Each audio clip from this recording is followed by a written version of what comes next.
Thanks, Randy. Right, item number 1 is evacuation procedure. I'm sure everybody in this room knows how to get out to the building. Been here several times, so I can't go through it. Apologies. I have apologies for Councillor Cross, substitute Councillor Brown, Councillor Doughty, substitute Councillor Hancock, Councillor Pomfret, substitute Councillor Rudkin, Mrs. D. Ross, Councillor Wamsley, substitute Councillor Evans, and apologies for Lynn also. She's working. Is the apologies accepted? Minutes of... oh, sorry. Councillor Llewellyn Nash is on her way when there's been an accident, so... No, yeah.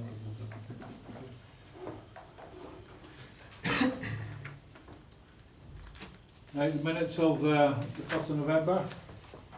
Can I sign them as a true record? No. Thank you.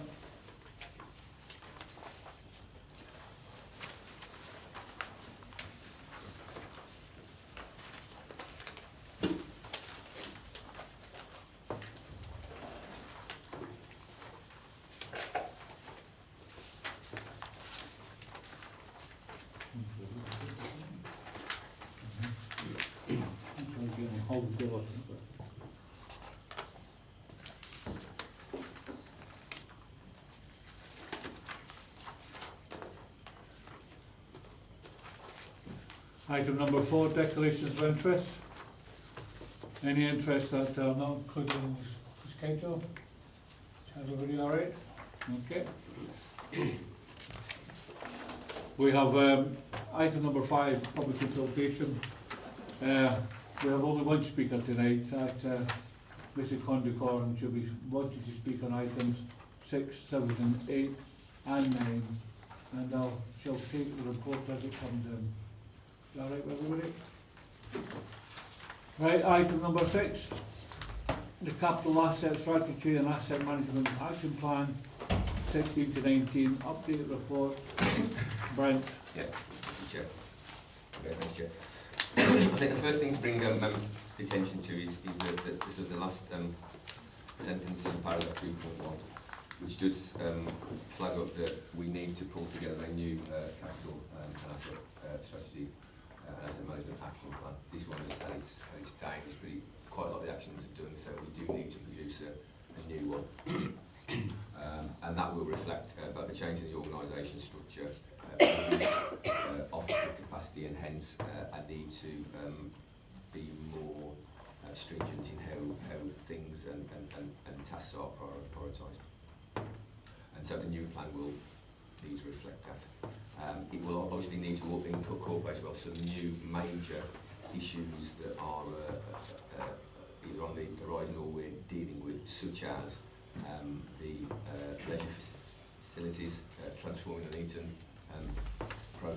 programme, actions that will inevitably come out of the current concentration on the future vegetarian sector, and proposals to improve and invest in our destination parks. So it is crucial that as early as we can, or as early as I can, just getting in the new year, we bring a revised strategy that picks up those major issues and any others that are appropriate, but really seeks to, perhaps in some ways, have a shorter or a smaller number of actions, but more important ones. In terms of the Appendix 1, which is sort of where we're at with the current action plan, Mr. Fjord's intend to bring the panel's attention to, Chair. The first one of those being on page 15, which the original action was to dispose of the council house, and the intention there was for the council to sell that for an appropriate purpose and to an appropriate third party and obtain a capital receipt. Members will be aware that is a significant change now, and the council house is being converted to deliver a temporary accommodation, and that is scheduled to be open towards the end of 2020. So it's on track in terms of its new aim, but that is not what the original aim was. On the third line on that table on page 15, I want to bring members' attention to the task that we now have of appropriately refurbishing and letting retained parts of the former Nuneaton Court building.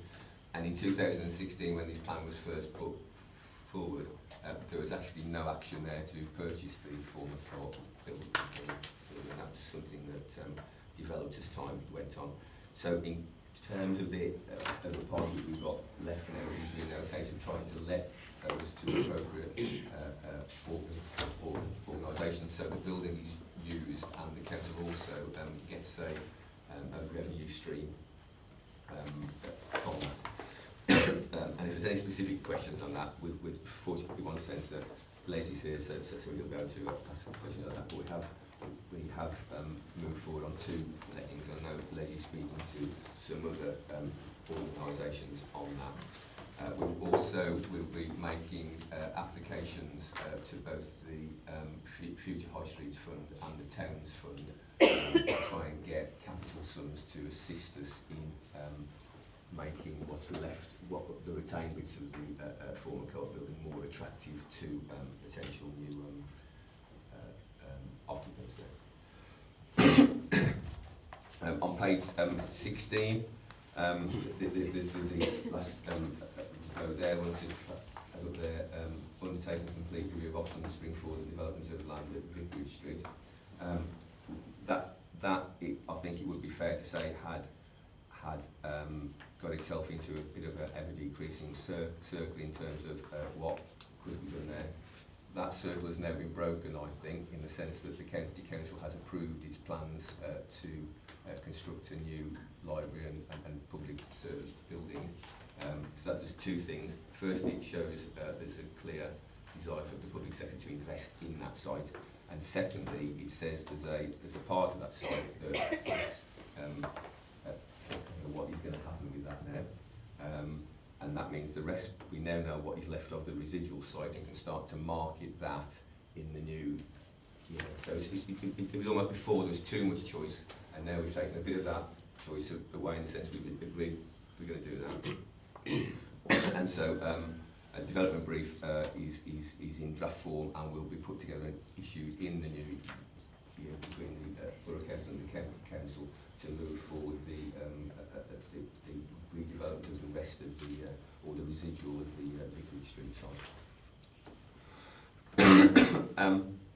Moving on to page 18, the first line on the table there, work to secure development of Abbey Street car park, former Gala Bingo Hall and the King's Home public house site. Well, in one sense, the Gala Bingo Hall has sort of taken care of itself in the sense that was purchased by a third-party organisation, and they have plans to change the use of that and are working on those plans. The Abbey Street car park, we are still in very much in advanced discussions with a leisure operator there, and we're hopeful that they will be concluded very soon, very soon hopefully, and if that can be achieved, then we can move forward on that. And we have been successful in attracting just over £1 million worth of funding from the Combined Authority to help us with the land remediation there. Most members will know that was the site of the former gasworks, so there's some degree of slightly iffy stuff under the tarmac surface there. And as we'll have to dig down deep to build anything there, we'll make sure we're not digging into too much naughty stuff. And the King's Home public site, I think we are possibly seeing a little bit of light at the end of the tunnel there in being able to do something that I believe, and they will correct me, I think the owner is perhaps being a little bit more realistic than they have been in the past in terms of valuation, and that is something again that we are looking at as part of the wider Transforming the Nuneaton programme.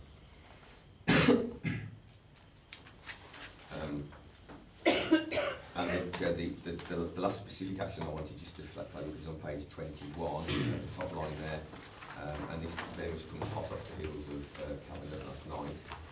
In terms of the Borough Council's sport, recreation and community facilities strategy, I think this will inevitably be a major piece of work over the next 5 years or so to look at the redevelopment and or replacement of two major leisure centres there. And so we now have a way forward on that. It's a way forward that Sport England are particularly happy with. They are holding us up as an exemplar in terms of how they would want a local authority to work with Sport England and the health sector and the wider community as well. And so we've now got to that point where we can very very shortly, in fact possibly tomorrow, start that public consultation via our website, and then actually have events where people can come and talk to us and explore the current draft proposal there, and then that will allow us then to move on to more detailed designs and to cost those up accurately.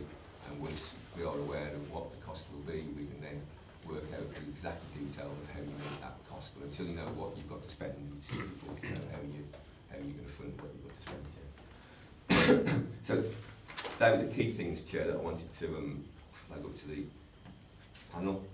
Other than to say on page 23, there are some completed actions that are taken out of the performance I was just listed there. So happy to try and answer any questions, Chair. Mrs. Connicott, do you want to come forward? Thank you. I only wanted to make a couple of comments. One was just generally that the sort of how you measure things and things seems very, very vague. So you measure by the number of projects completed, the number of houses completed and things, but there's no actual numbers. So no idea whether you're planning on providing 20 and of those you've done 15 or whatever. There doesn't seem to be anything to sort of actually gauge the progress. And the other thing I really wanted to flag up, you've just mentioned on page, where is it, 18, the Abbey Street thing. It's now progressing Abbey Street car park only. But then when you look, if you look at the next item on this agenda about the car parks and things, aside, other than the rope walk, Abbey Street car park's the one that's got the best income of all the car parks in Nuneaton. So that is a really popular, money generating thing, and we're getting rid of it. And there seems to be no sort of tie-in between what's happening from one person organising something to what the other half's doing and things. And that, as a member of the public, is quite a concern, because the car park, if I do drive into town, the car park I used to use was Church Street, which we've now lost, and the second one I subsequently used is Abbey Street, and that looks like it's going. And if you want to encourage people to come into town, you do need to provide them with easy, good parking. So it is a bit of a, well, I don't know what the right phrase is, but it doesn't seem to stack up. I think those are the only two things I want to comment on. Thank you. Has anybody got a point of clarification from the panel from Mrs. Connicott? No, thank you. Do you want me to respond to that? Yes, Mum. So in terms of the targets, for example, saying number of houses provided and capital received, I do take in one sense the point that it's not an absolutely specific target. However, in terms of developments that take place, that will depend on the type of housing that is built and the planning process that needs to be followed around that. So it's very difficult to determine what that outcome will be several years in advance, and that of course will reflect in terms of planning decisions the appropriateness of that development in meeting the identified housing need, and that may well change. So it's difficult to know exactly what you can build out until you get to that point. And in terms of the capital received, that will also relate to the number of homes that are going to be built there and the general economic conditions as well. So it's extremely difficult to set those targets in advance. Abbey Street car park is yes, it's a very popular car park, and it brings in a lot of income. It would be fair to say that the proposal is not to completely remove any car parking from Abbey Street, but more to get that car parking delivered in a different way. However, what I would also say, of course, following the resolution at full council earlier this month, the council has recognised that there is a climate change emergency. I think it would be fair to say that large proportions of people now realise there will need to be an absolute sea change in the way society operates to cope with that climate change community. So that perhaps opens up a more fundamental and strategic debate about the ongoing use of the car and how that balances against public transport. But certainly for the foreseeable future, there's no intention to reduce the number of car parking spaces within our two town centres, but we may configure them in different ways. But I do just flag up that climate change matter that car ownership is significantly more now than it was 50 years ago, but the planet is in a significantly better state than it was 50 years ago, so there may need to be some drastic action taken to reverse that. But at this point in time, it's not about reducing the number of spaces, it's about reconfiguring them to allow development to take place. Any members of the panel on item number 6? Councillor Guttridge. Thank you, Chair. Brent, can I have some reassurance? I am fully in favour of the temporary accommodation for the council house. You said we are on target, but are we on budget? As far as I'm aware, Chair, we are. I don't actually manage that project myself, that's within Doors and Green, but I've got no indication whatsoever that we're not on budget on that. So we are on budget. And then also I'd like to ask on the completed actions on page 23, relocate the council's operation from St Mary's Road depot to the new depot at Gresham Road. Yep. We are fully out of St Mary's Road and there is no cost at all at St Mary's Road left. We are fully out and there's no building codes there, so yes, we are out and gone. Thank you. Councillor Coyne-Decore. On the risk register, we've got anything numbered R1 to R whatever. It'd be really useful if these things were numbered action 1 to action 27 or something, because then we can refer to them nicely as a general point.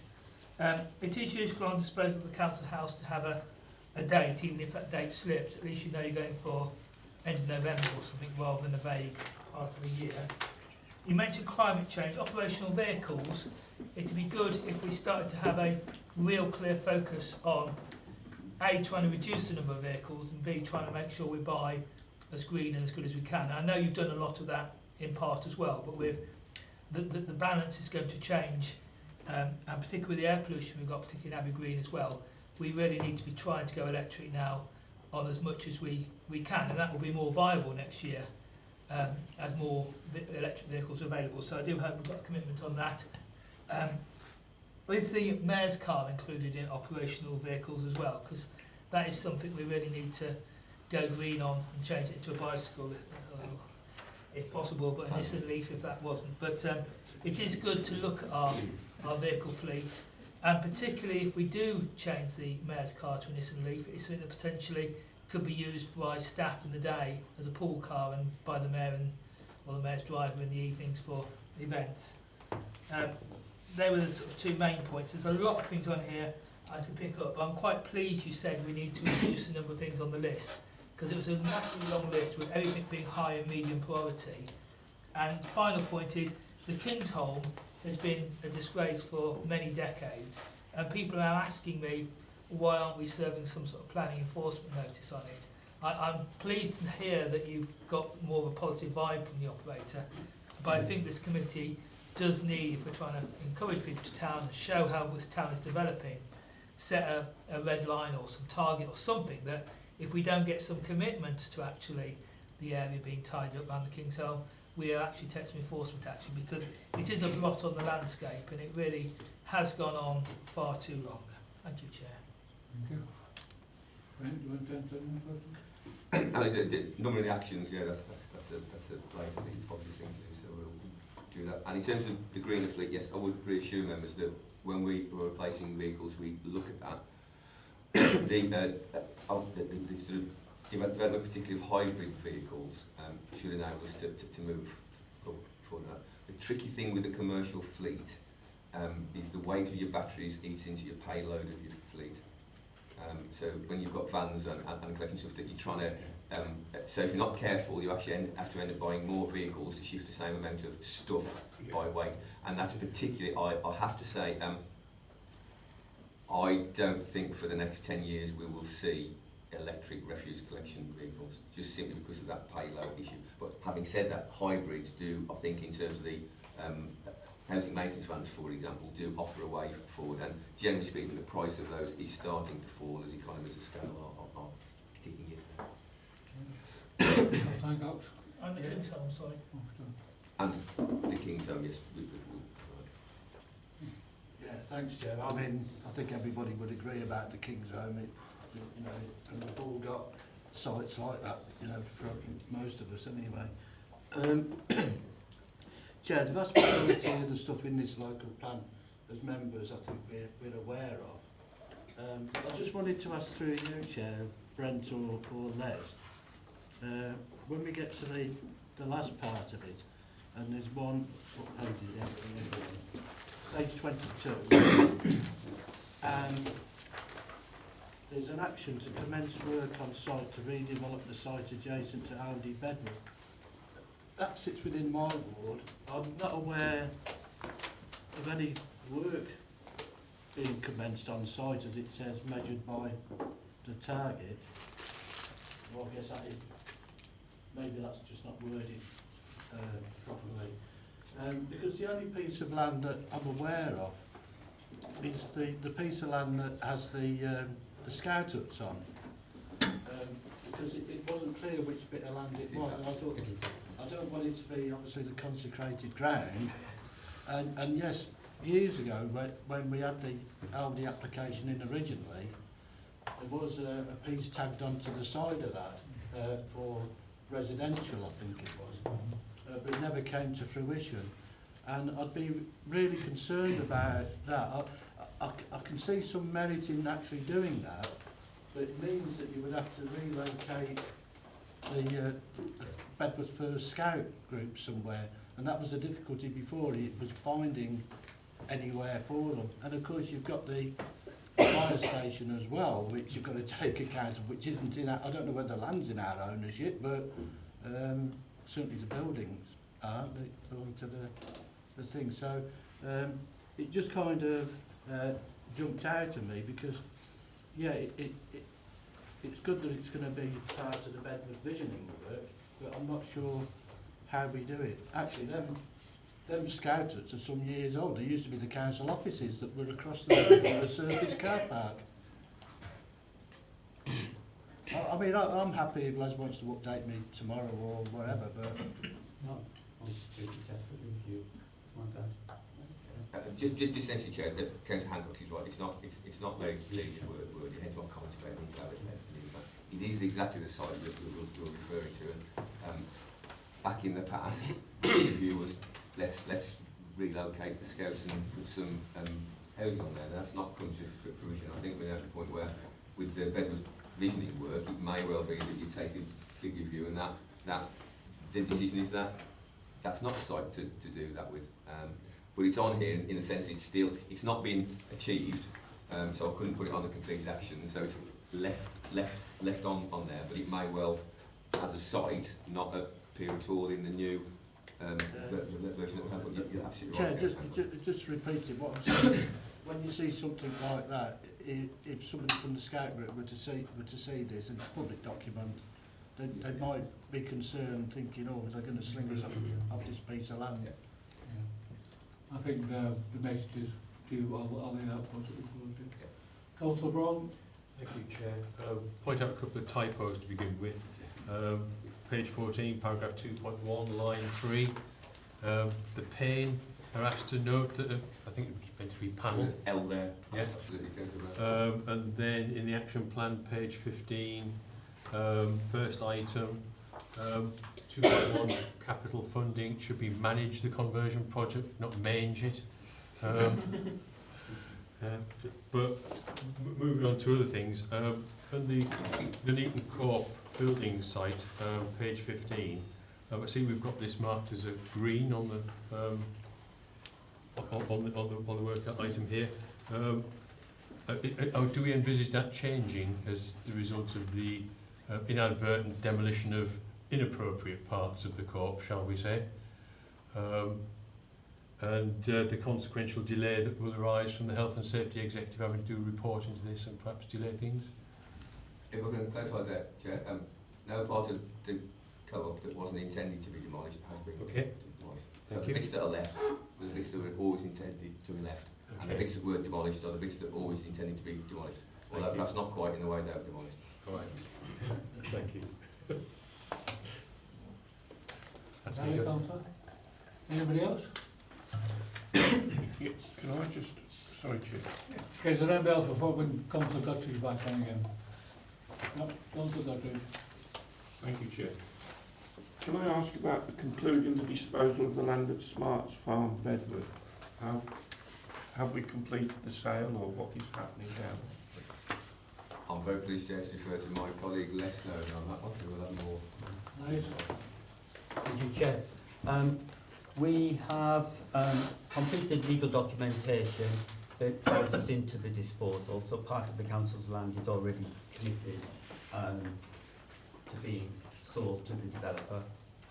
The balance of the council's land is in a second phase, which is a conditional sale in terms that it's subject to planning permission for a revised layout being submitted and approved.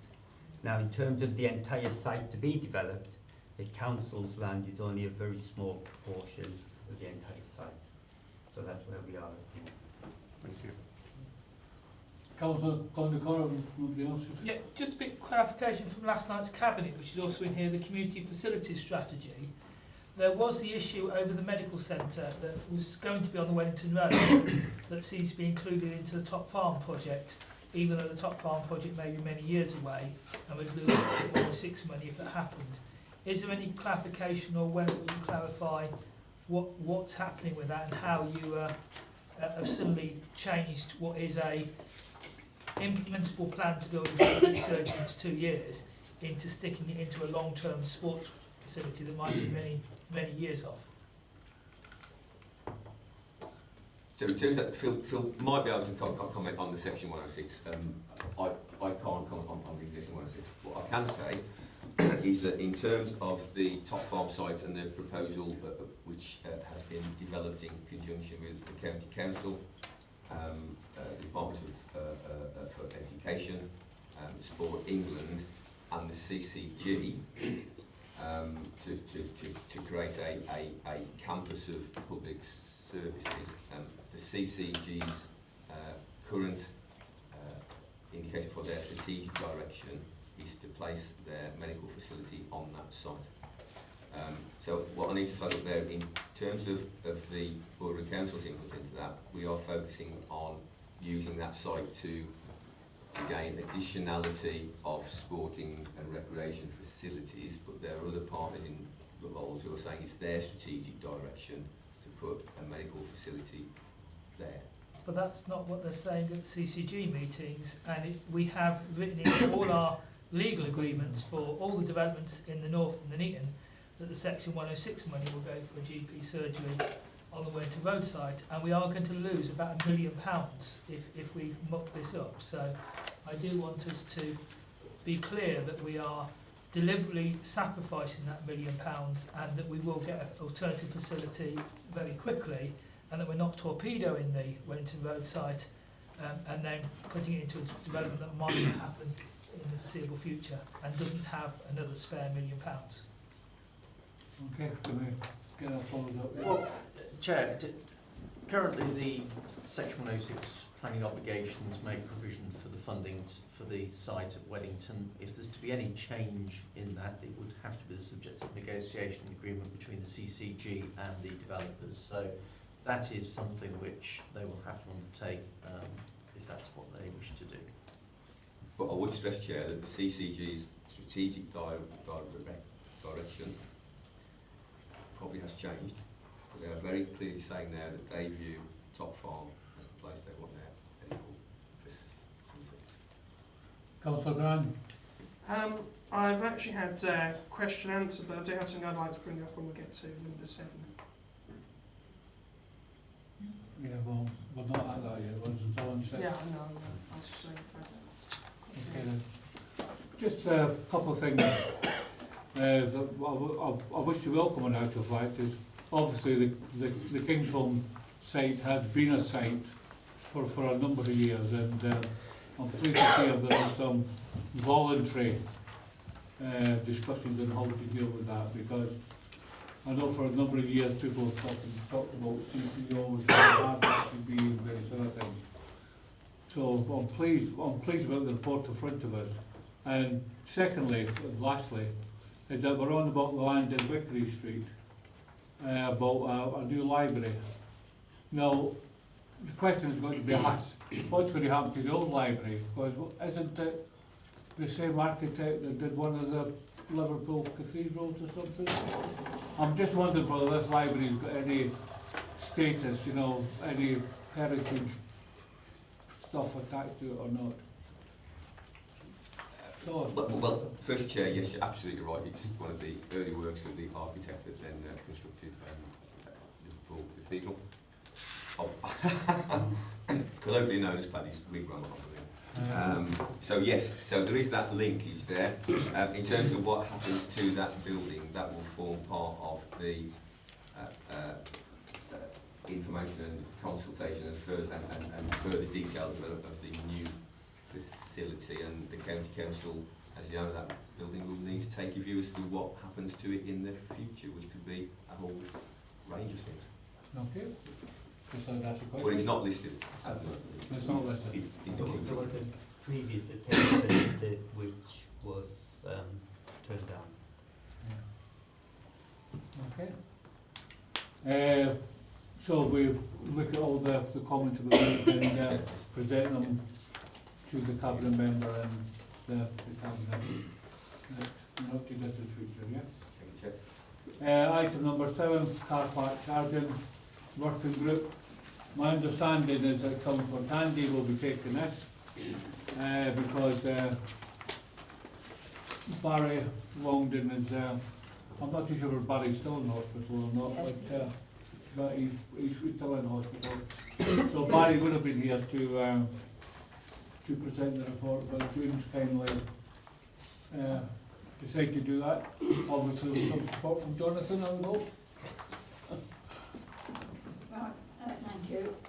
As you said, Chair, Barry has sent his apologies. He had planned to visit tonight's meeting, and I was a member of that working group.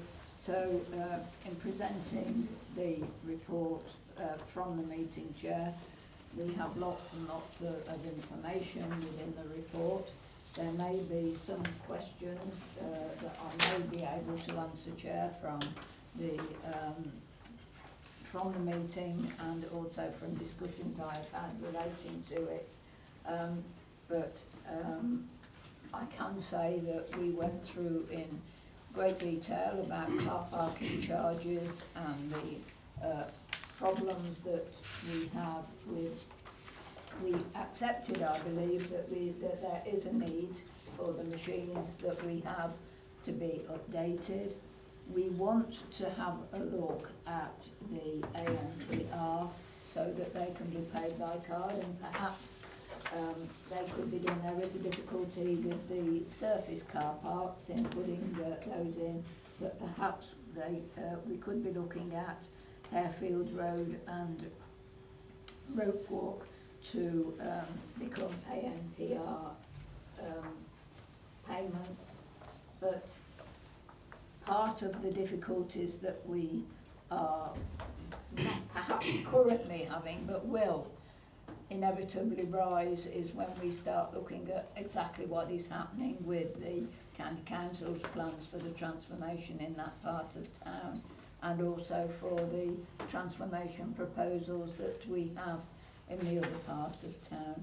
But failing that, Chair, I will move the recommendation as is printed on page 25 at 3.1, Chair.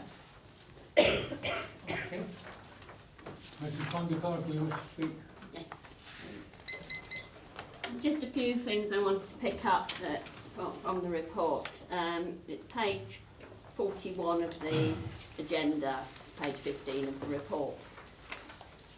Regarding the review of existing Nuneaton and Bedworth parking provision, Now it is the middle paragraph on that bit. Some data has been compiled by Warwickshire County Council as part of the Transforming Nuneaton programme, which will be included within this report should it prove support of its aim. You can't pick and choose evidence if the evidence doesn't, tally with what you want to do. If it doesn't support it, it doesn't support it. You can't pick and choose that. And then the next bit says, it is recommended that consideration be given to commissioning an independent piece of work on car parking provision requirements once the position of both the Abbey Street and Vicarage Street developments have been finalised. Well, to me that sounds really, really stupid, because surely the car parking provision has to be done, hand in hand with sorting out these developments. It's no good having wonderful plans for these areas and things, and then you say, oh, well, now let's have a look at what the car parking is. Oh gosh, we haven't got enough parking, or we've got too much. What do? If you've got too much, you can't suddenly just lose a little bit. It's got to be all incorporated, so that just seemed very bizarre to me. On the next bit about all Nuneaton and Bedworth Borough Council operated car parks have been assessed and passed the Park Mark Award. Well, last week, because it was absolutely chucking it with rain and it was very busy in town, we happened to park in Victoria Street number 2 car park. How the hell does that have a Park Mark Award and things? It was a complete and utter disgrace. I actually took some photos because it was so bad, because I was actually intending to report it to the council. So that, doesn't tally particularly with me. A couple of other bits to pick up on. One, the page 29 of the report, 55 of the agenda.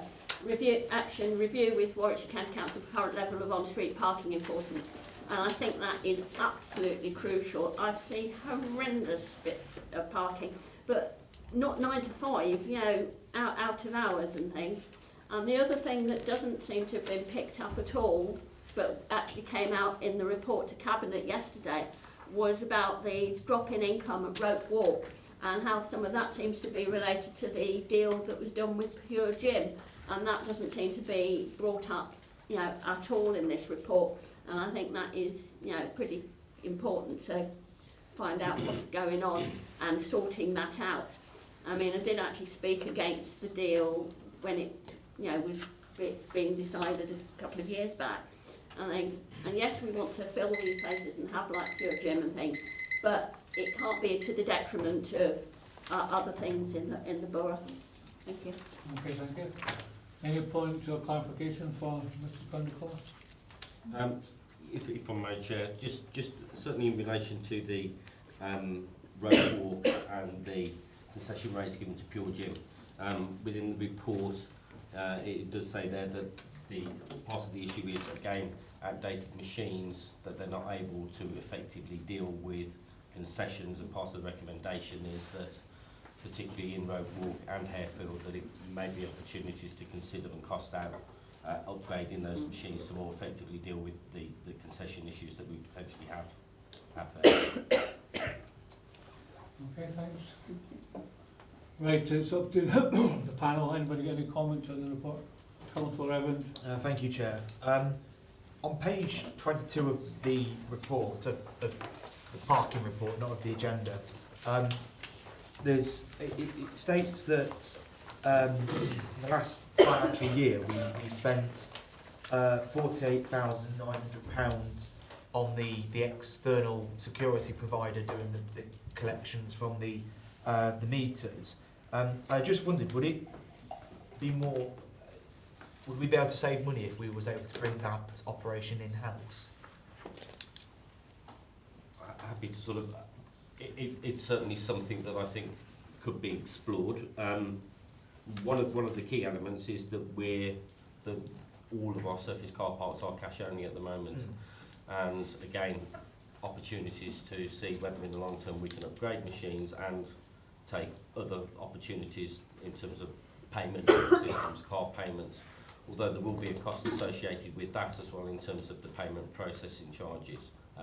But certainly, there are, I think it does need revisiting in terms of the contract that's currently in place for the collection of the cash and the processes that are in place there. And if there are opportunities to somehow work something that's internal, then I think, you know, clearly those would be considered along with external opportunities as well. And do you know when the contracts with, is it Jade Security Services or Jake's Security Not Services, do you know when it ends? Not off the top of my head, I can certainly find out for you, but I've got a feeling that we're not a million miles away Right. from Okay, I think that's something that should potentially be explored. With regards to page 36, there's the table about income from the long stay car parks, and I noticed that with Harefield Road there's been quite a steep decline. Just wonder, is there a reason for that from your perspective? I think I'm not probably in the best position to comment, because I think the changes that were made there were really before I joined the authority. I mean, all I can do is obviously try and interpret the figures, and as you clearly point out, there has been quite a dramatic turn of in terms of downturn of revenue there. Yeah. It may well be, as I understand it, and let's please correct me if I'm wrong here, but I think it was previously manned, the entrance exit points at Harefield Road. Was that right? Yes, but it was a good while ago. That was a good while ago. Yeah. Yeah. Whether or not that relates to security and how people feel comfortable within that sort of environment there. Yeah. Also, I think we need to bear in mind that we have 2 hours free car parking just over the road at as the car park as well, which will clearly have a bearing on that as well. Yeah.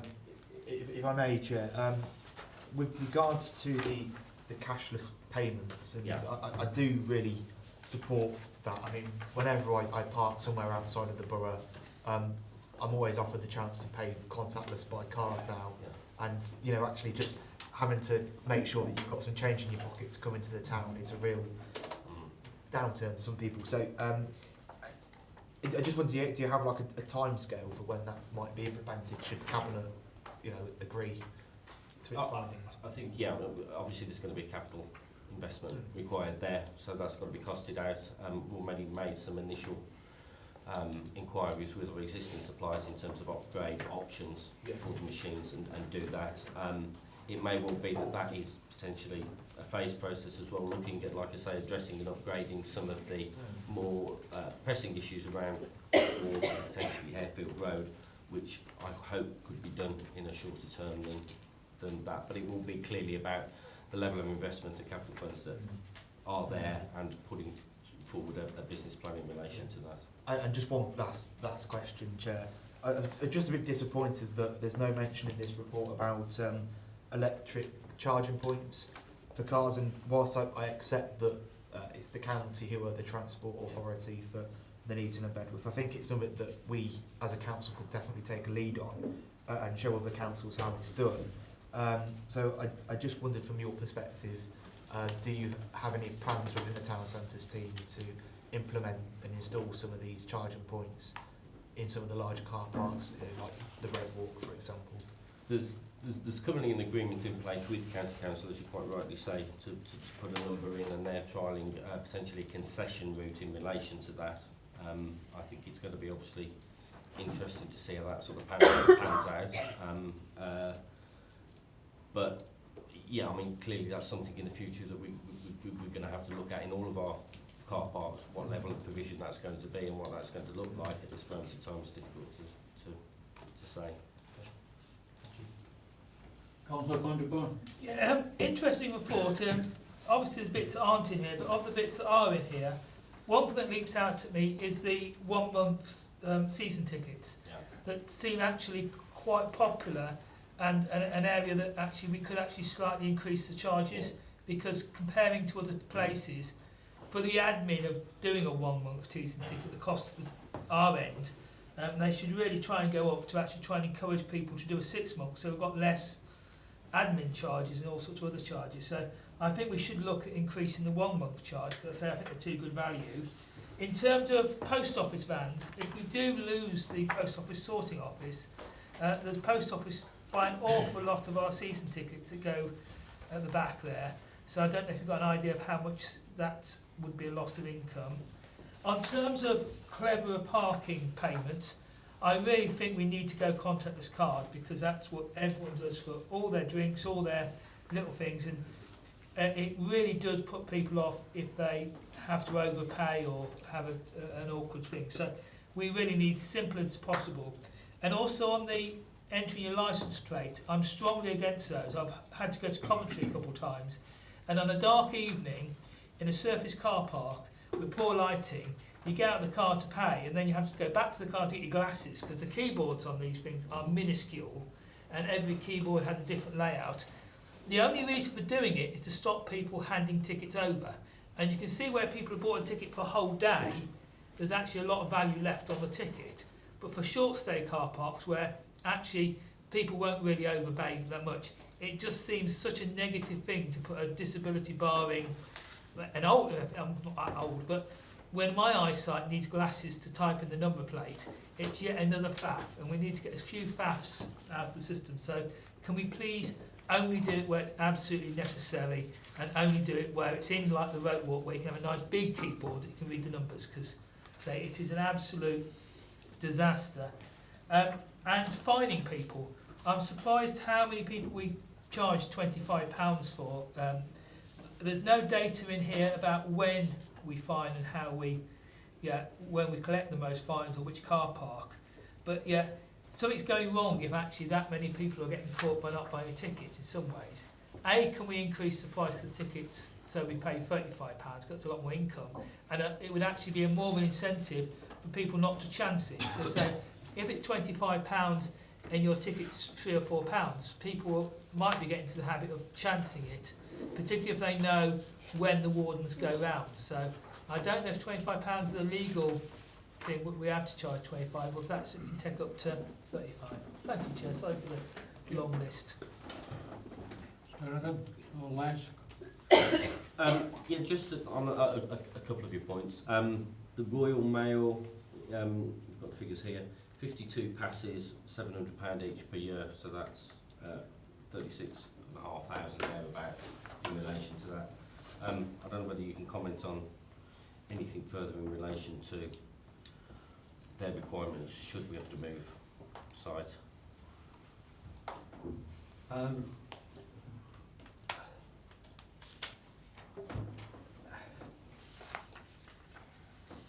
You can tell me outside the meeting if it's confidential and complicated. It's the easiest.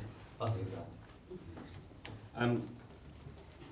In terms of, certainly, like you say, making the whole parking process as less cumbersome as possible, certainly all for that. I think everything about these days is really about the visitor experience and making it as simple and easy as possible for people to come into our town centres.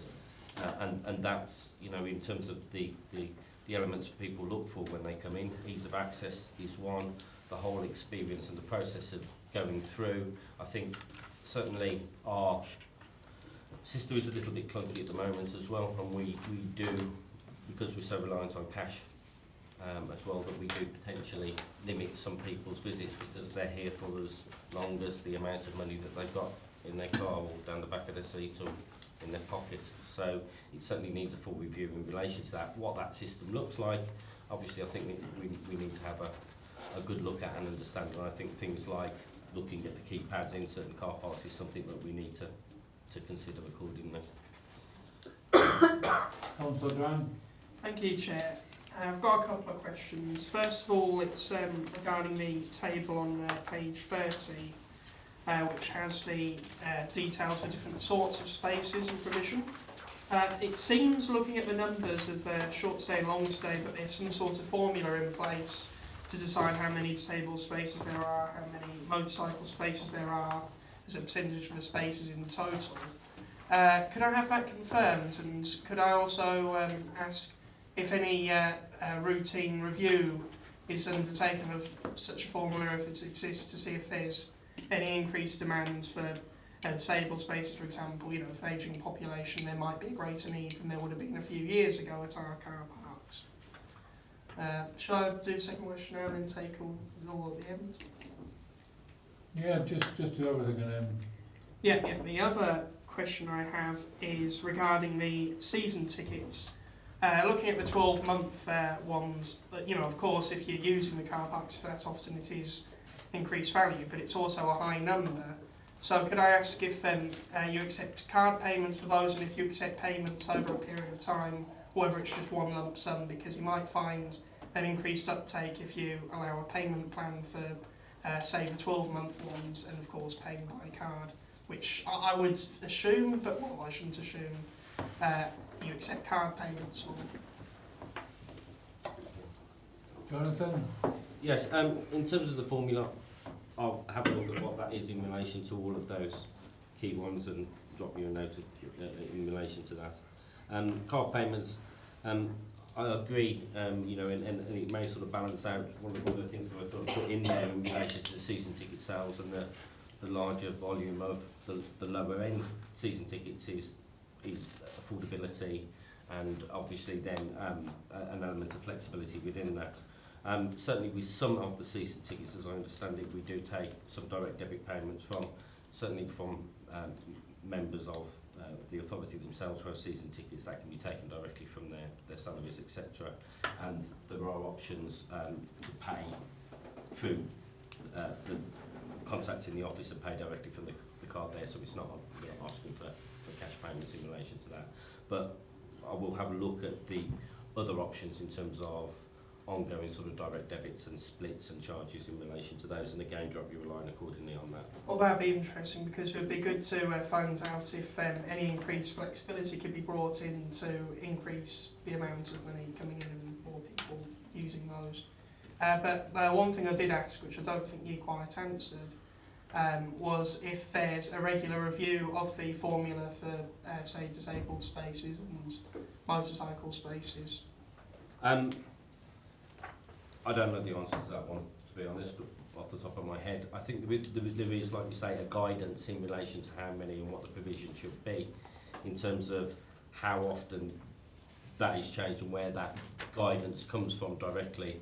I'm unsure at this point, and I'll look into that and see what the guidance is in relation to that, and reviewing the provision as well. Yeah, I'd just be interested to find out when the last time that was reviewed was, and how often it's reviewed. Because, you know, it might have changed. Councillor Hancock. Yeah, thanks, Chair. Councillor Evans raised the issue over provision for electric vehicles, and quite right to do that. And you know, when we look into the future, we need to sort of embed that into when we're doing any improvements to the car parks.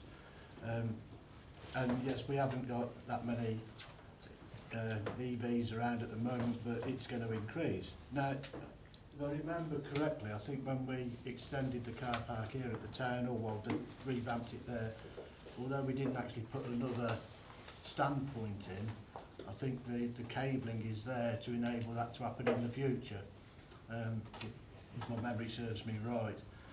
But it goes further than that as well. I know it's not directly with car parks, but it goes further than that, and working across other agencies as well, because certainly I'm raising the matter within the planning design guidance that, you know, every new property should have the facility to have a electric vehicle charging point on. At the moment, you can't really put one on a house, because I think there's about 3 different types of plugs and sockets.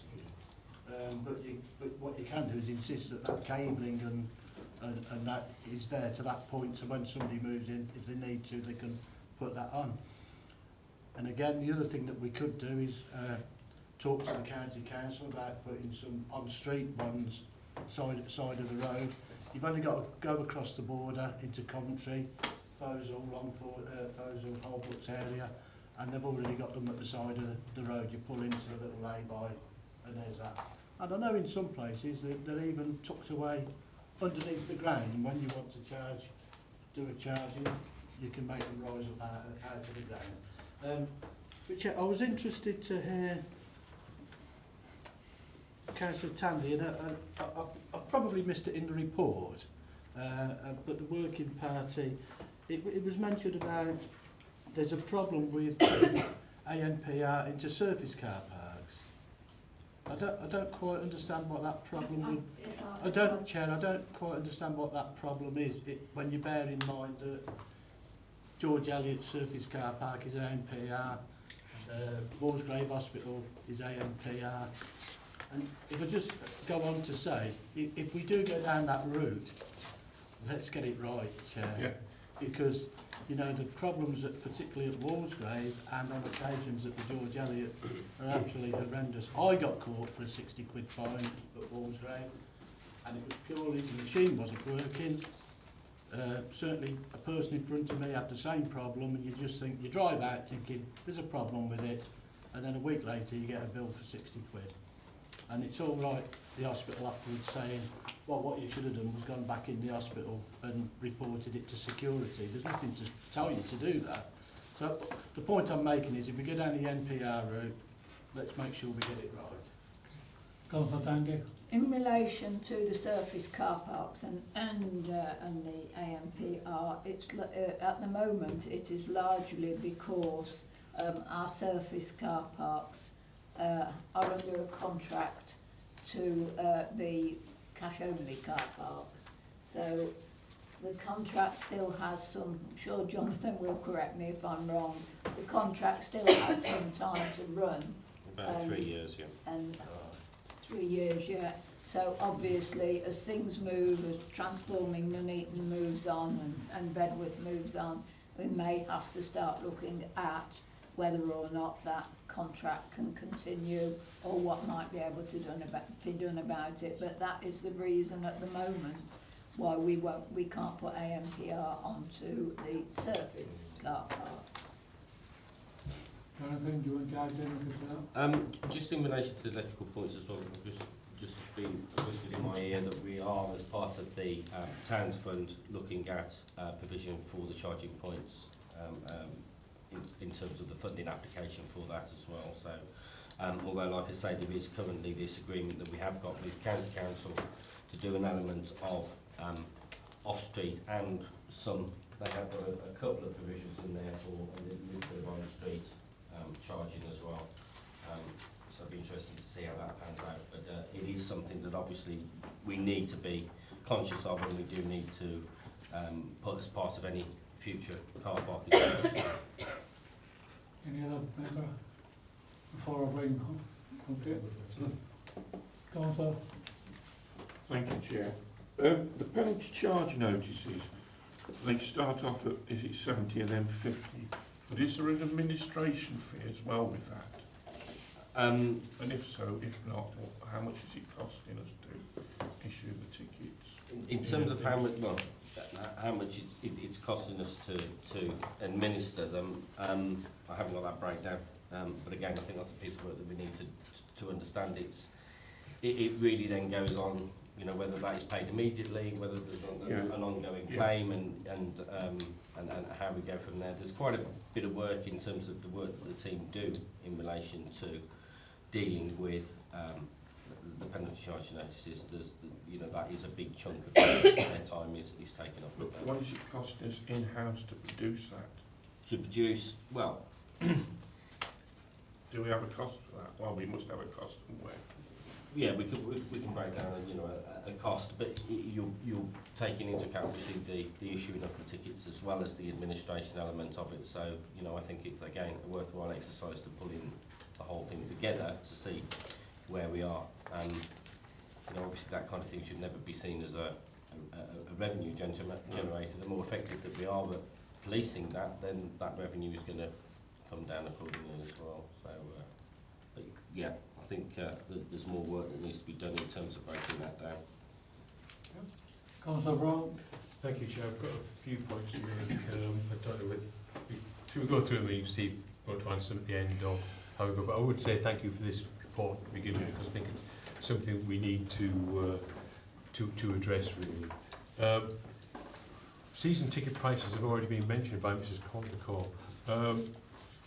I was just looking at this because I work in Coventry where there are a lot of season ticket holders in businesses there. Our season ticket prices are double the price of Coventry, literally double. The average price for a season ticket for a month in Coventry is £35 to £40 believe me, I checked it out before I moved to a job in the centre of the city.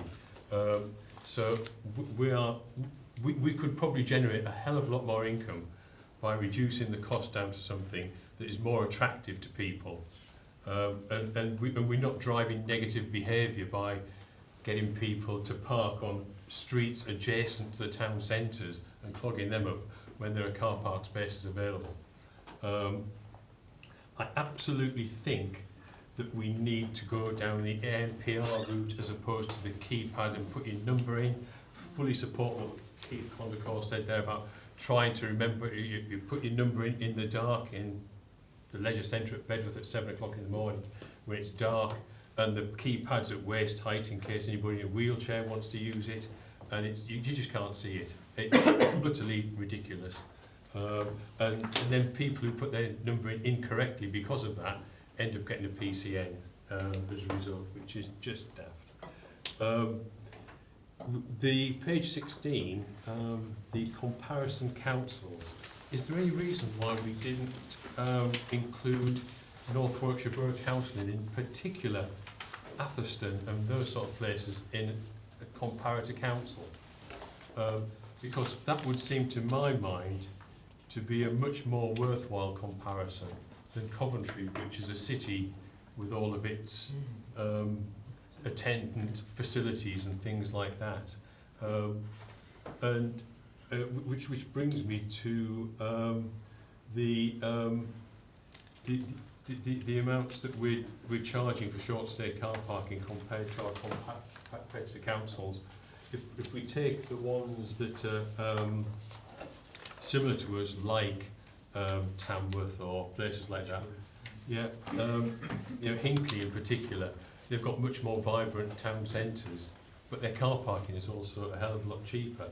And we've got a lovely chart in here that says one of the main drivers of behaviour on car parks is pricing.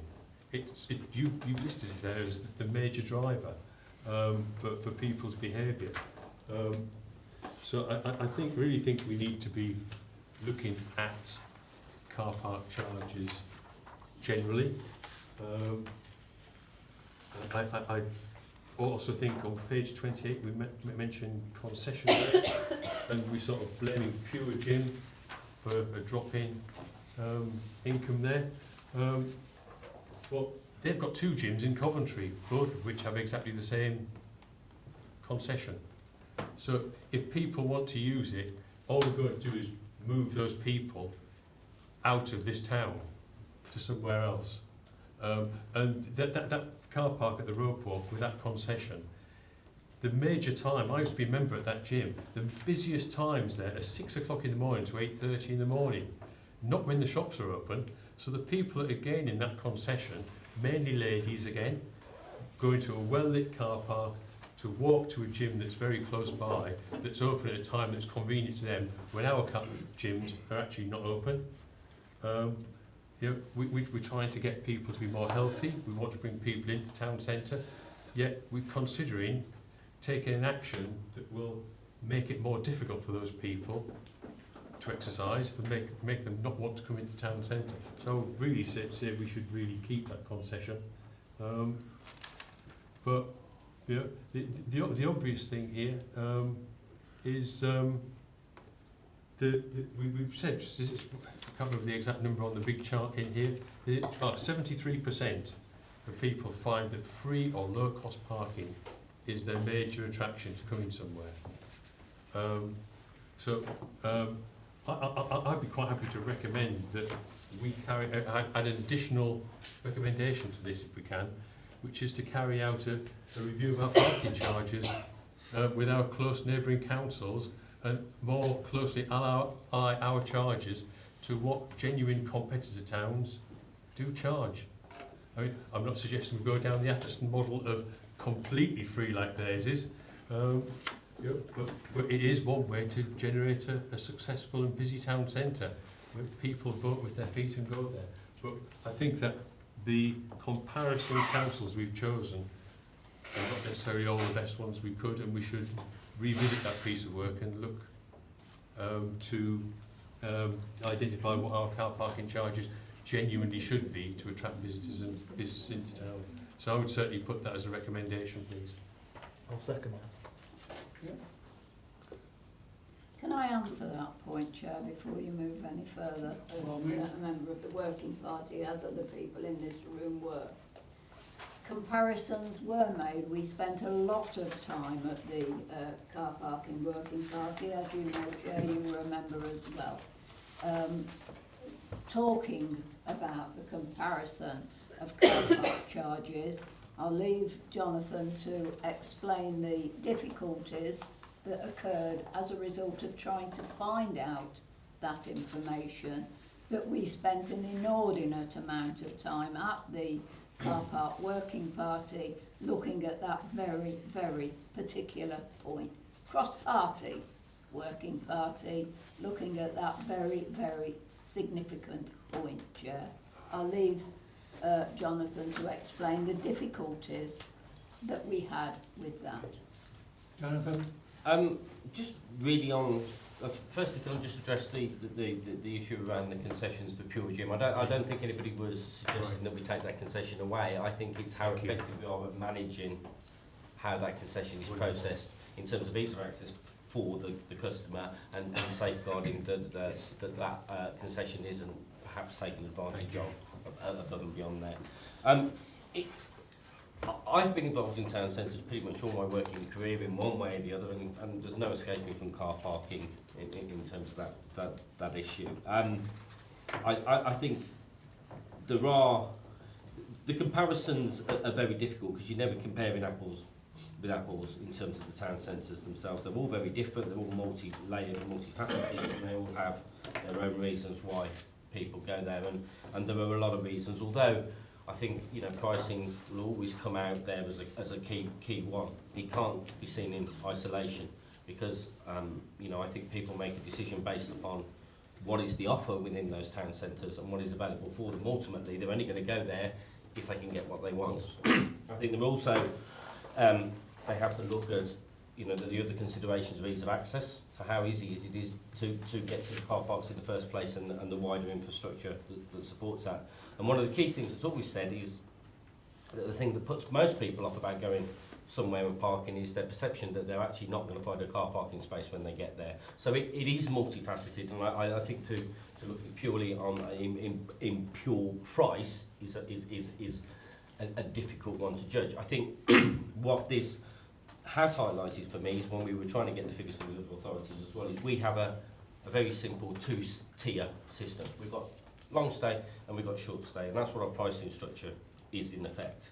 Whereas some of the other authorities, as you can see, almost have three structures within short stay, or three structures or two structures within long stay. So it may well be that you're actually saying, well, you know, this car park is of a premium, or we want to encourage more people to go to two particular car parks at certain times or what have you, and you can amend and adjust the structure accordingly to try and get the kind of reaction you want and encourage people to come into certain areas at certain times. So it is something that I think needs looking at as a whole, but like I say, you know, in terms of price, it's whether there are options to look at how we price up season tickets, how we, you know, do we bring in other pricing structures in relation to that, and it's always going to be, you know, something that's going to sort of come there in relation to that. But certainly I think it needs reviewing and looking at in consideration. Councillor Nigel. Hi.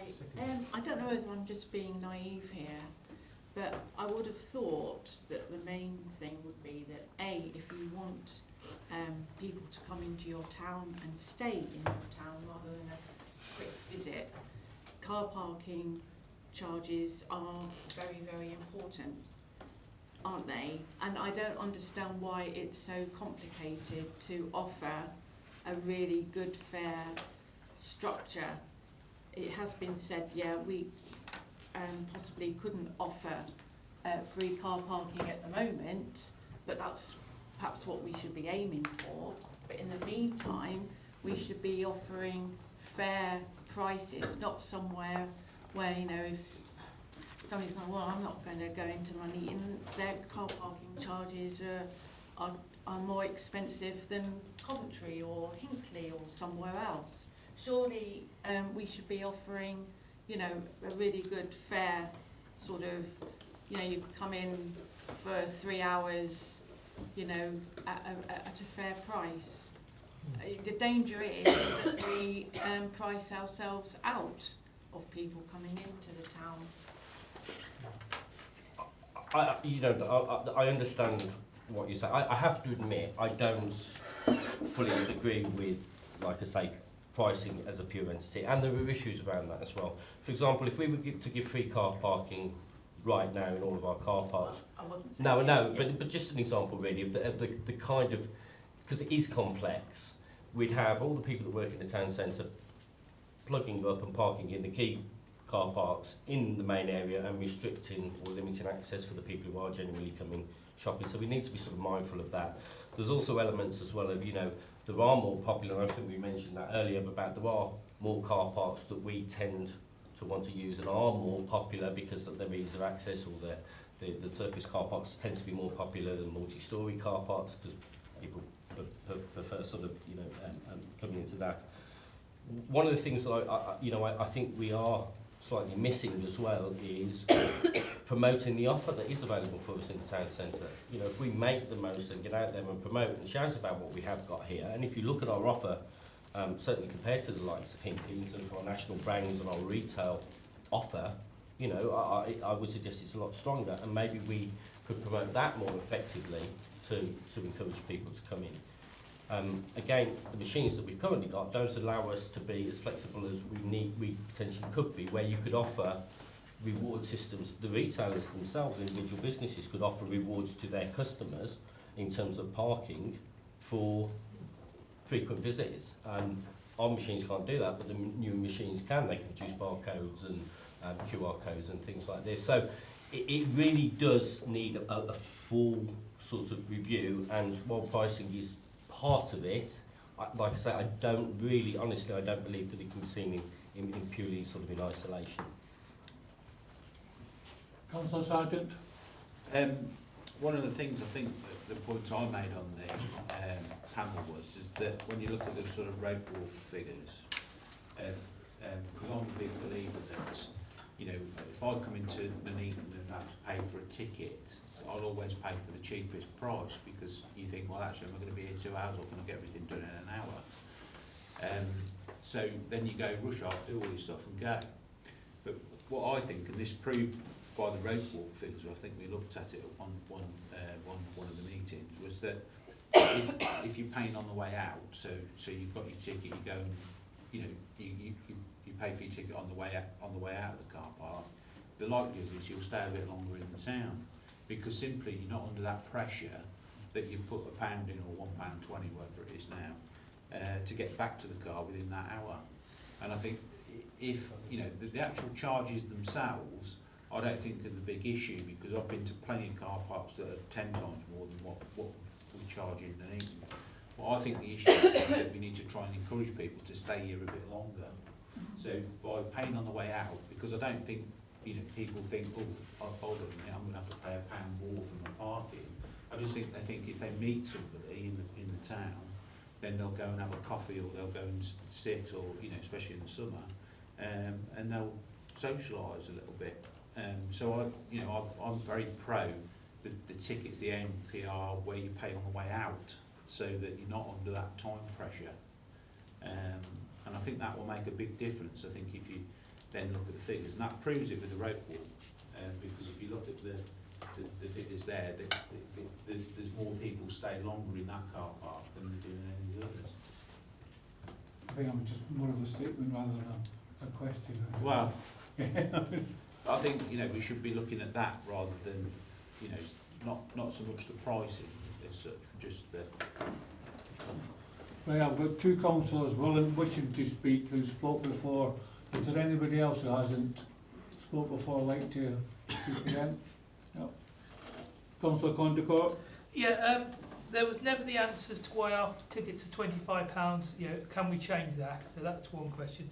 We talked about electric cars in this debate and charging. Some people live in flats and actually will charge at work. They will sit there all day, and so it's very useful if we are introducing electric charging points for them to be somewhere that's less used and won't get in the way, like the upper floors of Harefield Road or somewhere. So I think it's useful to be mindful that if we are staff and people who work in town, putting them in places that actually make better use of bits of the car park that aren't that busy. But because people will sit there, and there's a lot of people who will need to charge at work, there's no way there'd be a charging point where they live. And charging at the work end of their day is a perfectly fine way of keeping the car charged, etc. So I think we do need to be mindful of that. And Michelle mentioned it as well, we have got this issue of people just parking on pavements. You go down Bondgate tonight and there'll be pavements covered in cars. Somehow people think they can just park on a pavement, not be fined by the parking people and be somehow exempt. And sadly they are not fined by people. So I do think we need to work a lot more with the county council and the police to actually drive people to park responsibly, because there's an awful lot of people who are a menace to partially sighted people and everyone else, and are just laughing at the system. And just a final point, Chair, if I may, on the electric charging points on the street, we need to be very careful about blind and partially able-sighted people. Some councils have done it quite well where they've placed things, so they're not places where you naturally walk. But if we are putting them around Nuneaton, do think of where we put them so they're actually not in an area where people will be. You know, I mean, up the top end of Abbey Street, or Abbey Street, there's a little dead end bit there that's it's a wide paper. There's little odd bits in town which would be an ideal place, wouldn't get a lot of passing traffic, foot traffic. So we do need to be careful because it is a massive problem tripping over a cable. Thank you, Chair. Fantastic. Councillor Brown. Thank you, Chair. Just a further point that I meant to make earlier. Are we planning to do a review of car park space size? As you know, cars, every new model that comes out is bigger than the previous one, but our car park space size seems to be rooted in the 1950s, when cars weighed 800 kilos rather than best part of 2 tons as today. I really think we need to look at it because we get into a situation where people will not be able to physically park in a space that's provided and incur a PCN for parking outside of it when they've actually got no choice. No, I think that's a valid point and something that, again, there must be some guidance out there somewhere as to sizing and what. Surely we can make them as big as we want. Well, I mean, you know, and there's certain car parks. You look at the provision in Harefield Road, and we've seen that obviously the revenue has dropped in there. And one of the things that we could potentially do with Harefield Road is try and create more of a pleasant environment. And certainly in a multi-storey car parks, the issues are always the size of the spaces. So could we? I think we've got 4 or 6 between the bay. Could we actually make that number smaller and the space is bigger, and will it make attract more people to go and use it? And it's these kind of exercises that I think we should sort of have a look at and understand what the results are. And I think we're also in a better position now as well when we look at the stats that we've got footfall counters as well. That when we do stuff, we've got some comparisons against how it's impacting on footfall. Because again, the danger, if we are trialling something, we do want to understand the results. And again, as well, some of our machines, in terms of the data that they actually provide us, is a bit clunky and a bit antiquated. So I'm very much in the favour of as much data and information as we can get will help us make the right decisions. And finally, Chair, I'm conscious of the fact I made a proposal for an additional recommendation, which was seconded and needs to be voted on. Yes, I was aware of that. Every intention of giving everybody their say, also given the chance for Councillor Candy, who presented the report, to come back to say what she thought. Can I just come back on this larger car parking spaces issue though? Because if we are having larger car parking spaces, it encourages more people to come into town with 2-ton cars, and a very negative impact on the environment, and actually cuts the number of car parking spaces we have massively. So whilst I understand people have these horrible big things, we shouldn't change every parking space to be a larger car parking space, because that's just going to add to the problem to the town. If we do need to have some larger car parking spaces, I suggest the roof of Harefield Road, where there aren't any pillars, so you can have larger spaces, and charge them twice as much. Thank you. Councillor Tandy, do you wish to? Yeah, I would wind up, Chair. I think we've had very interesting debate, and I don't think there is any doubt that from the comments that Jonathan has made and what members of this panel have made, is that there are things that we need to consider and that we need to look at. I mean, in relation to the large car parking space, yes please, because I load parking my car in a car parking space. A nice big space will do me just fine, thank you, no matter what the size of car I've got. I think that the points that have been made on the extra recommendation, these are issues that we have discussed, that we need to look at, and I'm not happy with putting it in as part of the recommendation, Chair, so I would simply move the recommendation as printed in the papers. Does that find a seconder? Seconded. Okay. Any other comments from the panel? Yep. Go to vote then. I presume that we've got the... Are you taking Councillor Brown as an amendment? Yes. So you'll take Councillor Brown's motion to amend first? First, yes, that was mine too. Yeah. That was just check. Sorry, I've got a bit of problem. I've got anyway. That's. Do we just need the motion again? So we just said It was just that we had an additional recommendation that we carry out a review of our car park pricing structure with a view to aligning it with more local neighbouring councils. Okay. You've heard all in favour? Is this The amendment. Those against? 5, 6, 7, 8. Sorry, 8. So that's not. Okay. So we take to a substantial moment. Everybody in favour of that? Yep. Okay. What do you want me to vote? This is for the recommendation. The recommendation. The recommendation is From the printed. report. Yeah. 1, 2, 3, 4, 5, 6, 7, 8, 9, 10, 11, 12. Abstentions? Against? Or against? All against. One against? Okay, that's all. Right, item number 8, update and development of the Nuneaton Centre. Thank you, Chair. I've provided a fairly comprehensive update on development within the town centre. It is limited to some extent in terms of information that can be shared due to commercial sensitivity and confidentiality. So I've tried to give you the best information that I'm able to do so. Brent's stolen a little bit of my thunder earlier with one of the issues that I was going to flag up. The only main one that I'd like to pick up on is under transforming Nuneaton on page 65 at the top, acquisition strategy / site assembly. I'm pleased to confirm that we have now acquired all of the freehold interests in the properties in what we know as the Wilkinson's block. So that's from Wilkinson's to Powell House on Church Street.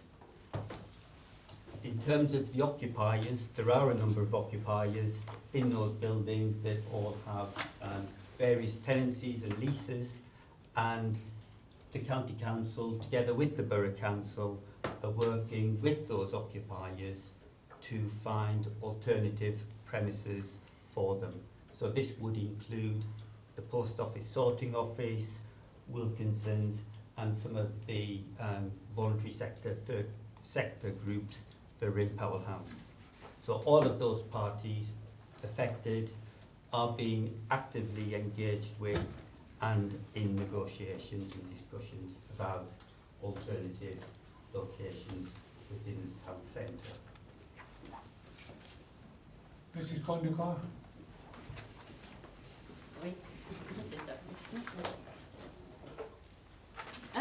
Just really one comment, particularly with the climate change motion that was passed and things, we really need to be encouraging public transport and encouraging cycling and walking, and there doesn't seem to be an awful lot in this regarding that.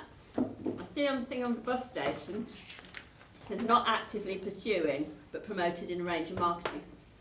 Now, I can understand that maybe the bus station isn't, you know, absolutely ideal, but if the bus station site were to be, we still need a bus station, we still need some sort of bus hub, and we need it to tie in with the trains and what have you and things, and to have something that's really quite integrated.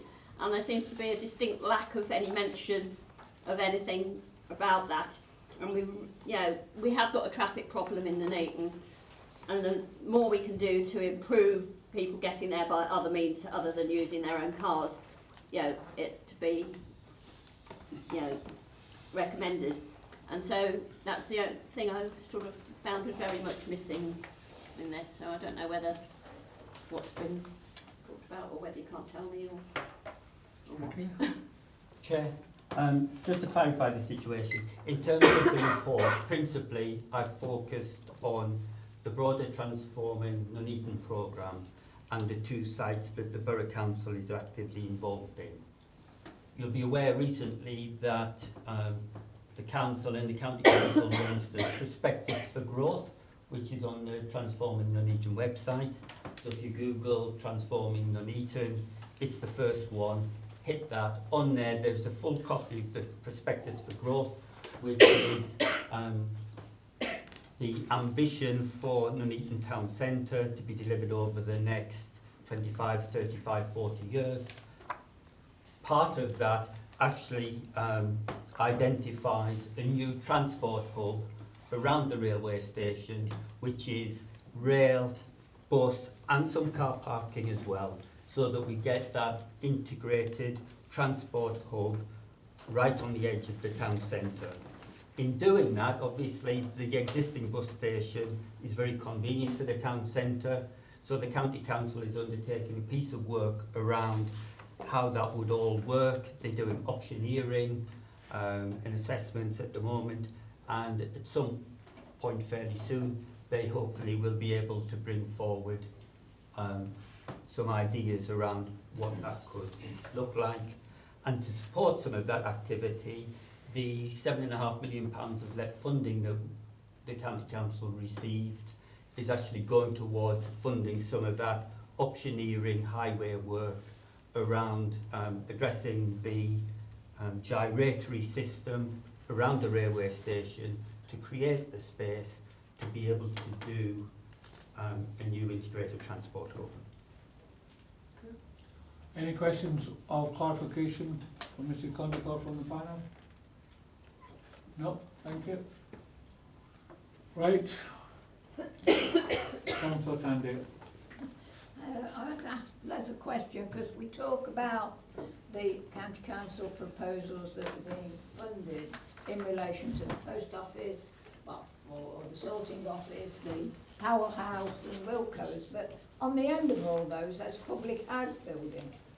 Is that included in those proposals, or is that just going to have the whole new build there with a public house stuck on the corner? Because of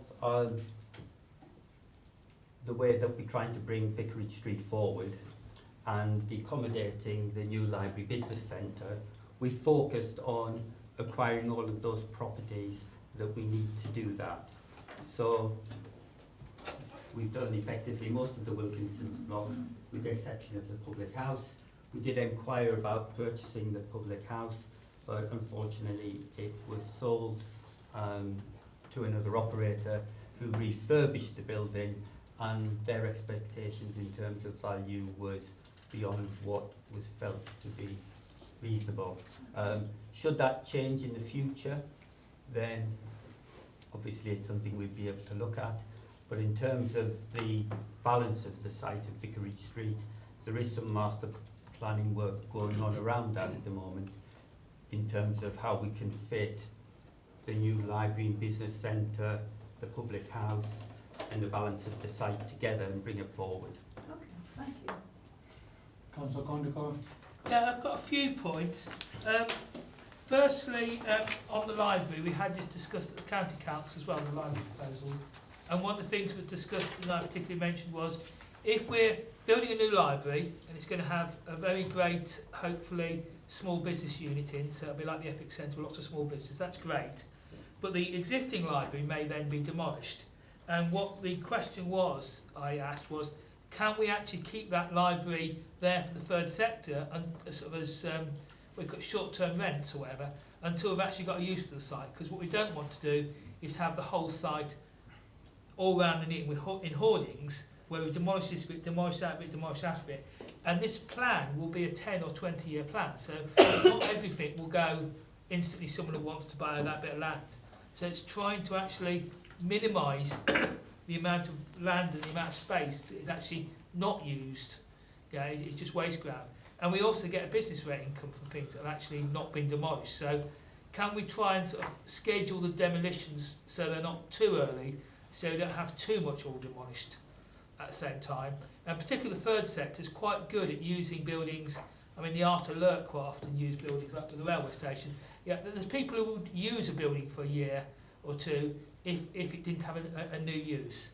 The second point I really wanted to emphasise was the flood risk. That's all the way through these documents. You keep talking about the flood risk problems, and the town centre inherently, any planning application will come against the fact this is in flood zone 3 or flood zone 2, because we've got a lot of work to do to actually lower the water table and lower the flood risk to the town centre.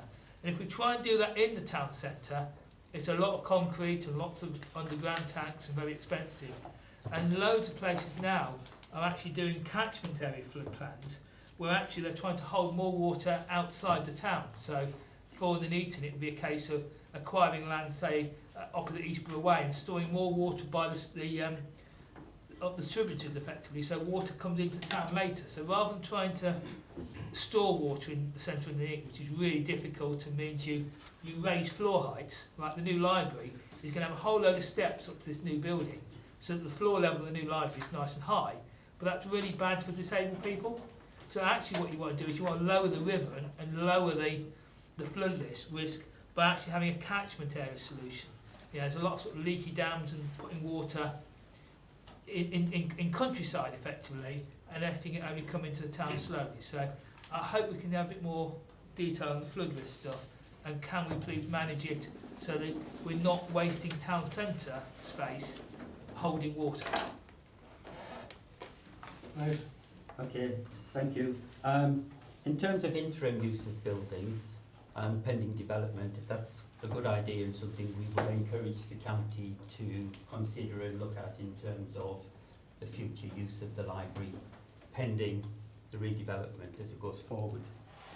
In terms of flooding, you're right. There are issues potentially with flooding around the town centre, particularly in terms of bringing forward residential development, which is something that we all see as being key to the future viability and sustainability of our town centre. So there is currently work being done with the EA, led by the County Council as it's their responsibility, and that is looking at what works need to be done to reduce that flood risk across the town centre to enable us to deliver more residential development and other uses, leisure, recreation, etc. And as part of that, we are proposing to include within the Council's future High Street Fund bid a request for some funding to support the works that would be required to enable that to happen. Most of those works, as you appreciate, are upstream from the town centre, and obviously as that work is developed and brought forward, then it will be able to be shared, I'm sure, by the council. Any other panel member? No. Thanks for the report.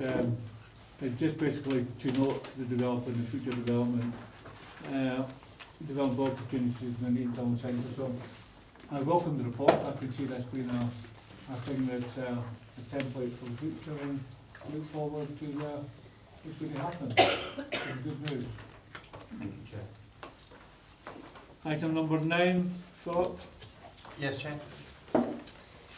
This is the Q2 report to the panel. I think it should have come to last meeting, Chair, but if you recall, you tried to condense the agenda to allow for the leisure strategy to be considered. So it's coming now. It is to the end of the period up to the end of September. I'm not proposing to go through the report in any detail here. I would ask Jonathan to stay. I've seen him go earlier. I would have asked him to stay in case of any questions on the car parking side, but we've probably done that already to a certain extent with the previous item. The only thing I would, again, flag, Chair, is that in the report itself, at paragraph, bear with me, 2.5, sorry, not 2.5, 3, that there have been no authorised surveillance operations undertaken by the council in the period between this report and the previous report. And you'll see, Chair, that item 4, the recommendation is for the panel to scrutinise the performance information contained and make any recommendations to the cabinet portfolio. Mrs. Condicott. Thank you. I haven't had time to read absolutely all the way through, so there's just a couple of bits that I have picked out. I'm very alarmed to still see on the Freedom of Information and Environmental Information Regulation requests how many are still outstanding. And when you look at the more detailed thing in Appendix D, I mean, the first one on the list, and this is to the end of September, you know, it was created in April, well, several of them, you know, April or the beginning of May, and was still outstanding. And this is from all different departments. And I just don't understand what's going on, because, I mean, I've mentioned it and it's come up umpteen times and things, and it just never seems to get any better. So I really don't know what can be done, but something needs to be done. And the only other thing I wanted to mention was about the markets. Oh, sorry, I can't even find what page that's on. But it's fairly obvious that the Bedworth one's got a nice little smiley face, and the Nuneaton ones for occupancy have got, you know, a miserable downturned face and things. And there's got to be a correlation between what's being charged. It is so much cheaper. I know it's a much smaller market and what have you at Bedworth and things, but it is a lot, you know, cheaper, and it's obviously improving. And Nuneaton, the numbers seem to be getting down, you know, worse and worse, and that is a real shame, because, I mean, the first time when I moved to Nuneaton, the first time my mum and dad came up, Mum was just absolutely ecstatic about seeing this market, because around where they are, you know, the edge of London, they just don't have the markets like that, and it, you know, it's sad to see how much it has shrunk and things. So I know, you know, retail generally has shrunk and what have you and things, but there must be something that the council can be doing to sort of buck the trend and keep our, you know, it was an award-winning market, was it 2008, something like that, but it's far from that now, and it's such a shame. So I think the costs really need to be looked at very, very seriously. Thank you. Hello. I can't comment on the market, Chair, but in terms of the 4 open items referred to as FOIs, I do know Dawn Dawson is aware. I understand that there was a technical issue or a technical glitch with the system, which meant that the economic development officers were not aware that those FOIs were sitting there, and it wasn't brought to their attention by customer services, but that is now being addressed. So hopefully next time they won't be there, they will have gone. Any other points of clarification for Mrs. Condicott? Thank you. Councillor Evans. Thank you. I've got one question. We're reading through the report on page 73. This is to fill in. Regarding the monitoring of the grounds maintenance contract, satisfaction levels. How do we get these figures? Is this so it's done internally by the council, or is it? Do you do like monthly surveys amongst residents, or something that wasn't too sure? The customer satisfaction levels are measured by questionnaire to the public. Never knew that happened. Yes. Oh, sorry. Sorry, I've been to loads of presentations and that's exactly what they say. They hand out cards and various other things. So the public are, So, you know. what are the samples normally like for that? They are not statistically significant, I can tell you. The parks team send out something in the order of between 50 and 100 questionnaires to addresses at random, usually in areas where parks activities are taking place, and also the contractor is under an obligation contractually to also do a similar exercise between 50 and 100 where they've been working to put the cards through people's letterboxes to say, we've just been working in your area, can you, it's free, a prepaid free return card, please tick on, give us your view on performance. Those that do come back and are then collated and reported.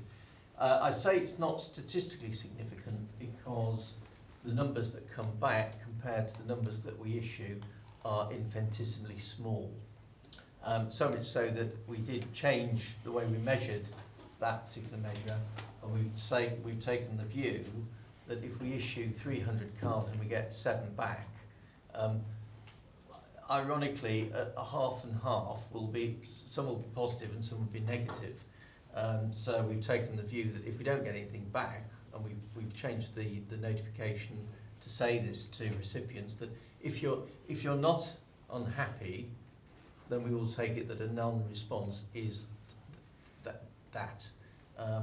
The one thing we have said we would do, which we haven't done yet, is that we want to do an electronic version of that so that can be done online, so that those people who don't, because it takes us a lot of time. Each month somebody has to process all those cards, somebody has to send them out, etc. Rather than do that, it would be much easier if it could be done electronically and then it's automatically collated, and we think we'll get a better return. But currently, where we are still very much on a paper basis. Well, that was my second question. In fact, if it is the case that we would do it by free postcards or whatever, surely it would be better to go over and do online questionnaires or whatever. If that's something that you could look into, that would be yes, appreciated. we are doing that, Chair. We did make that commitment, I think, some time ago to the panel. So okay, thank you. Councillor Grant. Thank you, Chair. I was just looking at Appendix A on page 69 regarding freedom of information requests. One suggestion I've had, because I've noticed quite a lot of these coming back late, about 1 in 3 roughly.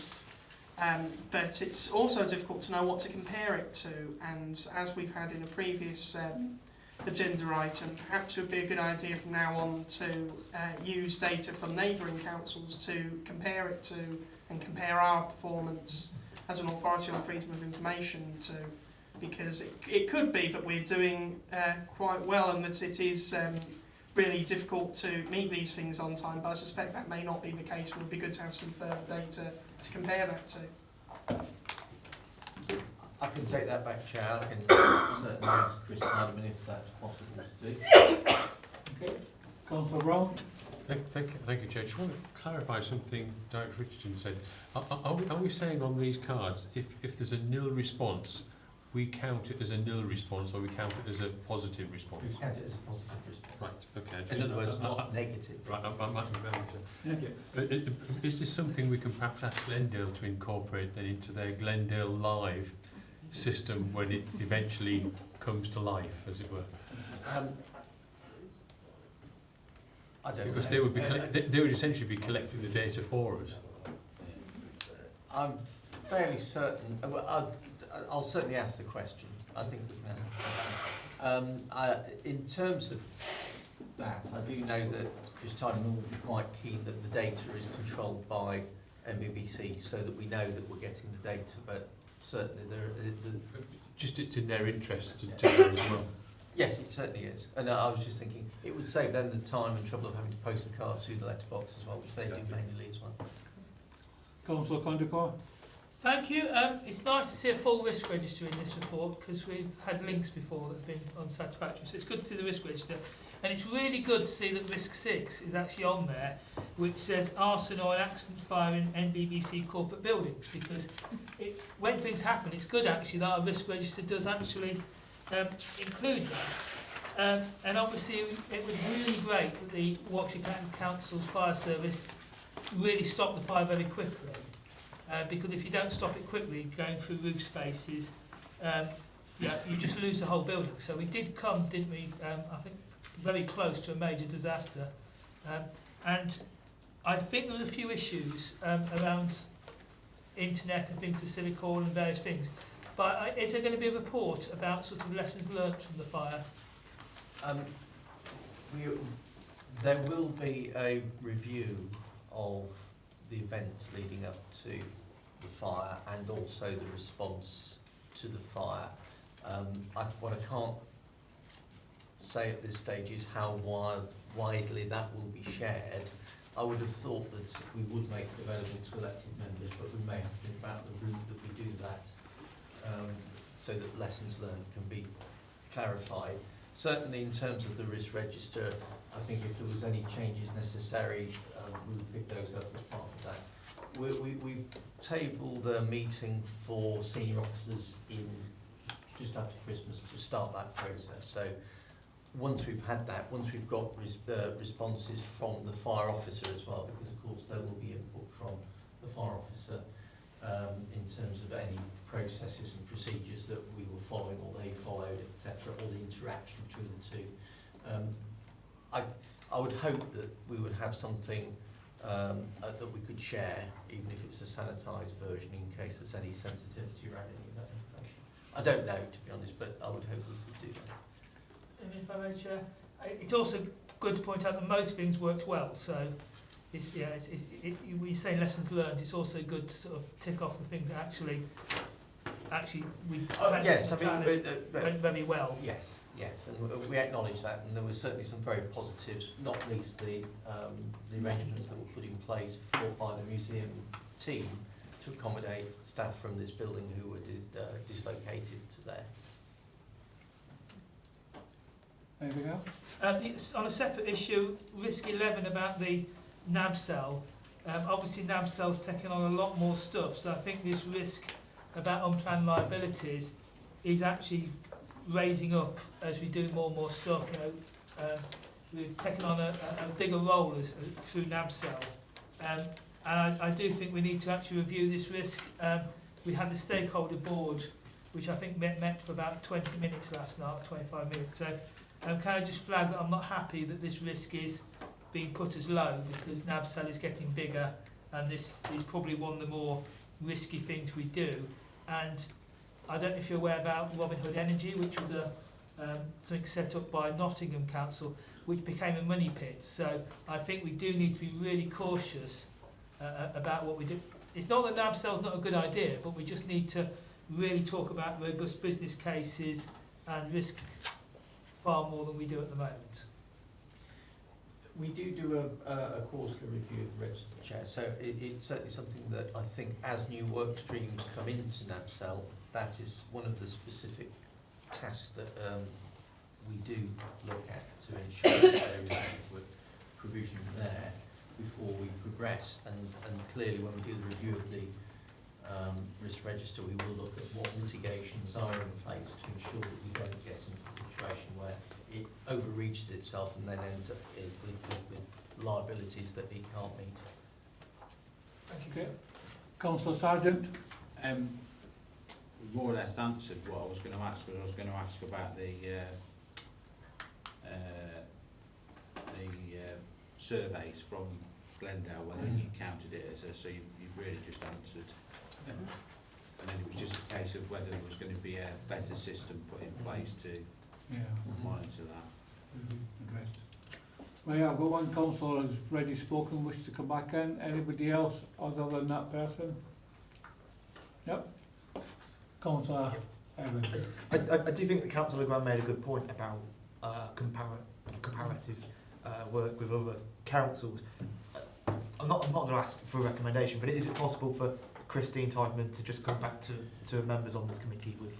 Well, Chris actually does do a report, and I can't remember whether it's at the end of the year or whether it's the March meeting, but it's something that we could incorporate into her, because she does like an annual report and a summary of all the FOI and other data issues that we've had. So that would be a perfect opportunity to pick up that point, and perhaps if we can provide you with that comparative data, that would be the perfect time to do it as well. Yeah, I'd be happy if it was done alongside the March. Yeah, okay. Councillor Condicor? Just on that last point, we're getting quite a few people using subject access requests now, which I've had ones outstanding for many months. Can we include that in the freedom information request EOI list in terms of how we're performing on them? Possibly. I don't know how we record subject access through the system. I have a feeling we may have to have a discussion about how we would do that with the data protection officer, but certainly it would be sensible to do that, I agree. Okay. Everybody agree with the recommendation there? Ask to scrutinise performance and make any recommendation to the relevant portfolio holder. Yeah. Okay, thank you. Item number 10 is the forward plan, obviously for information only. Item number 11, the work panel, the work programme. I've had a couple of new items for your consideration. Obviously, the one from the council meeting on the 4th of December, requesting about how the new planning portal is working. That was not working. Are the panel willing to take that on as a? Yeah. I don't think we're getting straight to that because the council's already reached it. So I just thought it was out of. I emailed you, councillor. I was actually going to bring that up at tonight's meeting before. Yeah, there's no point. Yeah. Right? Yeah. And the other one is a work programme submitted from Councillor Condicor regarding flooding. Should we take that up as well as the other stuff we've got to do? Because we've got at the next meeting in January we've only got actually one item. But what we're going to suggest is review of new allotment, the review of reducing empty homes, proactive trading, and the new planning portals, which I think that is that right, Wendy? Yes, they're on the work programme, Chair, but as yet they haven't arrived at a date to actually take them. So given that the meeting in January is on the 9th, I want to take some of those items. Do you think we should manage to get all those through in January without going on through the March meeting? Because I think the March meeting is rather, well, it'll be reports, and then there'll be a tidying up exercise to make sure that all the work that we've been suggesting we should do for this panel will be done. Is that fine favour everybody? Okay. I don't have any other items or emergency nature, so I wish you all safe journey home. Have a good Christmas and a visionary New Year. Oh, 2020. I know, I'm going to